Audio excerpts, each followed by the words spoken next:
Banyak orang tidak bisa konsisten diet karena mereka merasa kalau diet itu harus makan sedikit, alias prinsipnya itu yang penting eat less, makan lebih sedikit. Padahal tidak harus loh diet itu makan lebih sedikit. Kalau kamu tahu caranya, ada konsep yang namanya itu eat well, alias makan lebih baik daripada sebelumnya. Nah, di video kali ini coba kita lihat ya, apa sih bedanya pendekatan eat less dan juga pendekatan eat well. Langsung aja masuk ke cerita hari ini. Diet artinya makan sedikit. Bener nggak menurut kamu? Memang bayangan orang yang namanya diet itu ya potong porsi, makan lebih sedikit dari sebelumnya. Pokoknya eat less kalau bahasa Inggrisnya, kurangi makan. Kalau berat badannya nggak turun, kurangi lagi. Benarkah ini cara yang tepat untuk memulai diet? Nah, kali ini aku mau bercerita soal ilustrasi dua perempuan yang lagi sama-sama mau diet.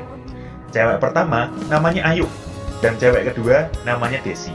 Keduanya sebelumnya memiliki pola makan yang sama, tinggi karbohidrat, tinggi lemak, rendah protein, dan juga rendah serat. Sekarang keduanya lagi pengen diet. Tapi keduanya meskipun sama-sama memulai diet, pendekatan dietnya berbeda. Si Ayu fokusnya eat less, alias makan lebih sedikit dari biasanya. Kalau si Desi fokusnya eat well, alias makan lebih baik daripada biasanya. Yuk coba kita lihat pola makan mereka dalam sehari dengan diet yang pendekatannya berbeda ini. Aku mau kasih contoh mulai dari makanan mereka sebelum diet dibandingkan dengan makanan mereka setelah diet. Keduanya saat sarapan, dulu sebelum diet, sama-sama makannya 2 helai roti dan juga selai stroberi. Totalnya kalau sarapan itu dikira-kira ya 400 kalori lah, sekitar 200 kalori dari rotinya dan 200 kalori dari selainya. Setelah melakukan diet, sarapan si Ayu ganti nih. Karena prinsipnya eat less, si Ayu mengurangi 1 helai roti. Jadinya cuma makan 1 helai roti plus dengan selai stroberi yang sama. Kalau si Desi, karena fokusnya eat well, dia memang tetap mengurangi 1 roti. Tapi rotinya diganti roti gandum, terus kemudian ditambahin apel. Nah, selainya dihilangin itu, dikasih sekarang isiannya jadi omelet sayur. Pakai 1 telur utuh dan 2 telur putihnya aja. Ternyata setelah ditotal-total, kedua makanan si Ayu dan si Desi ini sama-sama totalnya 300 kalori. Terus sekarang coba kita lihat makan siangnya ya. Dulu sebelum diet, mereka sukanya makan nasi padang. Banyak kuahnya, nasinya banyak, gorengannya banyak, sayurnya sedikit. Biasanya kalau dikira-kira, makan siangnya mereka itu sekitar 700-an kalori. Lalu, si Ayu merubah pola makannya dengan prinsip eat less. Nasinya dikurangin banyak gitu ya, jadi makannya nasi dikit aja, terus sisanya sama aja.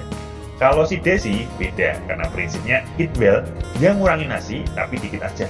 Tapi habis itu kuahnya juga dikurangin. Sayurnya ditambah banyak. Terus lauknya daripada gorengan, si Desi memilih dada ayam. Desi bawa buah juga itu berupa pisang kecil untuk menambah asupan seratnya. Ternyata setelah ditotal, versi nasi padangnya mereka yang baru sama-sama 550 kalori. Sekarang kita coba masuk ke makan malamnya. Mereka biasanya kalau makan malam gitu ya, itu mie rebus.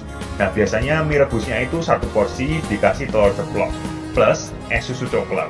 Totalnya makan malamnya mereka sebelum diet itu 650 kalori.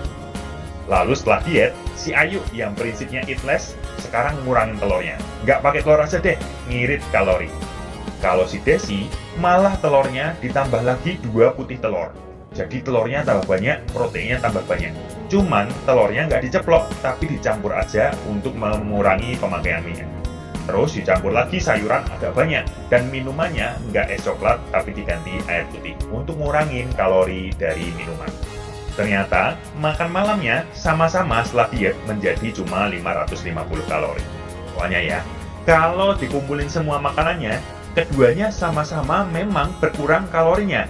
Dari sebelumnya makan surplus di 2100 kalori, kalau di total pola makannya sebelum diet gitu ya, berubah jadi defisit di 1600 kalori, alias mereka bisa sama-sama defisit.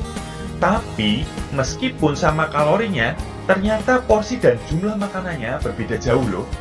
Si Ayu, jelas karena dietnya prinsipnya yang penting ngurangin makan, ya jadi lebih sedikit dari biasanya. kalau si Desi, karena prinsipnya tidak hanya mengurangi makanan, tapi dia memperbaiki komposisi makanan alias eat well, ternyata malah porsi makanannya sama aja sama sebelum diet, atau bahkan bisa dibilang lebih banyak dari biasanya. Tapi kalorinya tetap terkontrol, plus komposisinya lebih baik. Nah, jadi sekarang harusnya kamu punya jawaban dari apa yang aku tanyakan di awal. Apakah memulai diet harus langsung memotong porsi? Belum tentu.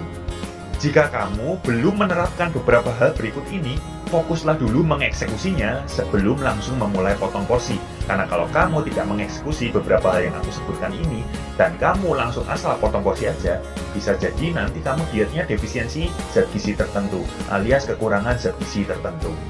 Nah, yang pertama saranku, fokuslah ke whole foods, rendah pemrosesan untuk 80% dari makananmu. Ini aku ulang-ulang terus.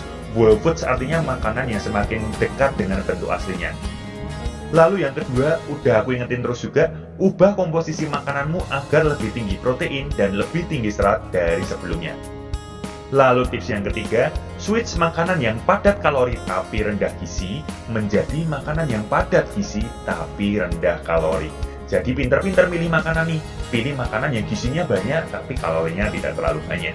Jangan sampai kebalik, makanannya tinggi kalori semua tapi zat gizinya rendah. Dan yang terakhir, usahakan untuk mengkonsumsi minimal 2 porsi buah dan 3 porsi sayur setiap hari. Ini anjuran minimal dari gizi seimbang ya untuk orang di Indonesia, supaya asupan serat dan juga mikronutrienmu itu tercukupi. Itu tadi 4 hal yang sebaiknya kamu eksekusi dulu. Kalau sudah bisa melakukan semuanya, baru mungkin kamu mempertimbangkan untuk memotong porsi apabila berat badanmu memang stuck. Kalau belum mengeksekusi 4 hal tadi, nggak usah langsung potong porsi deh. Karena sebenarnya kamu juga bisa mengurangi kalori kamu hanya dari memperbaiki komposisi makanan saja.